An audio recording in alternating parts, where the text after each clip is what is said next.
I think service design as a discipline has become excellent at challenging the status quo of already existing boundaries within systems and models and organizations. And I think that when done right, service design can really bring value both to the business and to the users. For the business, it ensures that the service provider offers valuable and competitive services. And then for users, if they have a really good experience of a service, that will ensure that they trust the service provider more and more, and in the long run, that will foster a really meaningful and long-lasting relationship between the user and the service provider.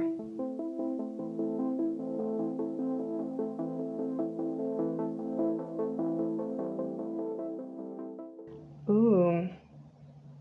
Who would be the protagonist? Imagine that you're someone such as myself who has lived abroad for quite a while and been trying to work your way around the different services that surround you in a foreign country. You will most likely already have encountered some difficulties when trying to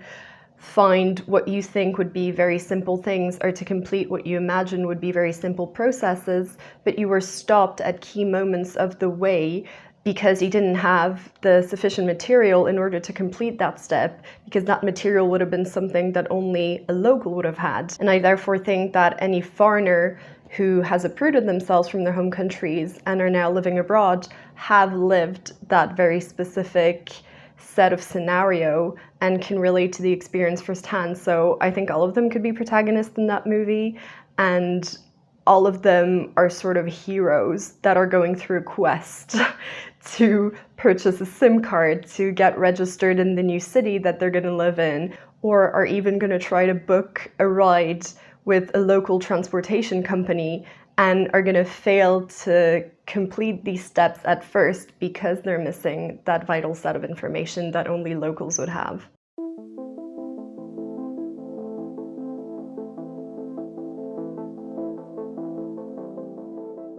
Service design being such a young discipline, it's only been around for roughly 30 or 40-ish years, right?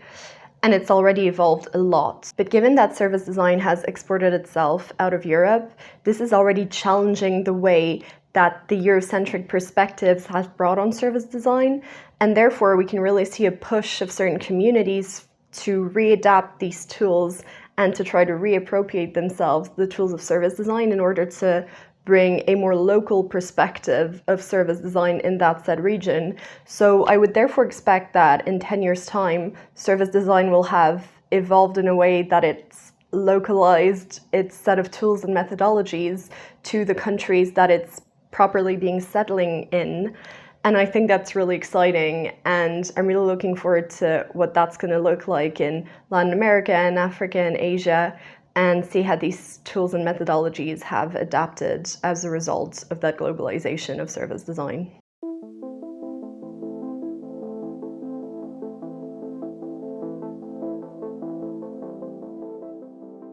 As mentioned earlier, I think service designers are really good at problem solving, but we still struggle to communicate the value that this problem solving is going to bring within organizations. And I think a really important set of methodologies that we need to master more and more is a stakeholder buy-in. So how do you prove the impact of the work you're trying to achieve to the executives or leadership who are going to have the upper hand and decide whether or not you're going to be able to pursue the work that you're set off to do? Pulling out numbers, finding some case studies, finding what the competition is already doing is, I think, an effective way to already open up a conversation with these executives and try to make sure that they see the value of what it is that you're trying to bring to the organization.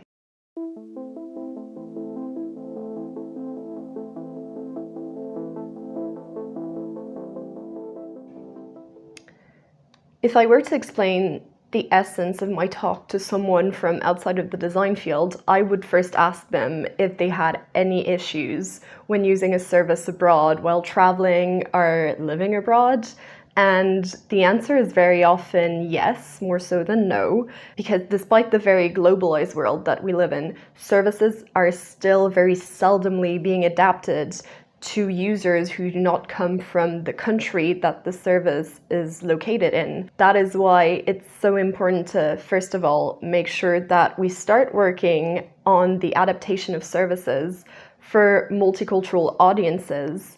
but also we need to make sure that we are not adapting these services on the surface level, in the sense that we're only stopping at translation of touch points or branding. And do not get me wrong, these steps are essential and we need to take those into consideration as well, but they will not be enough to ensure that users have a frictionless experience when using our services. And finally, I would explain to that person that it's really important for us as service designers to surround ourselves with a variety of designers coming from different countries in order to ensure that we get multicultural perspectives and avoid the pitfall of designing in a unicultural way when catering to a multicultural audience.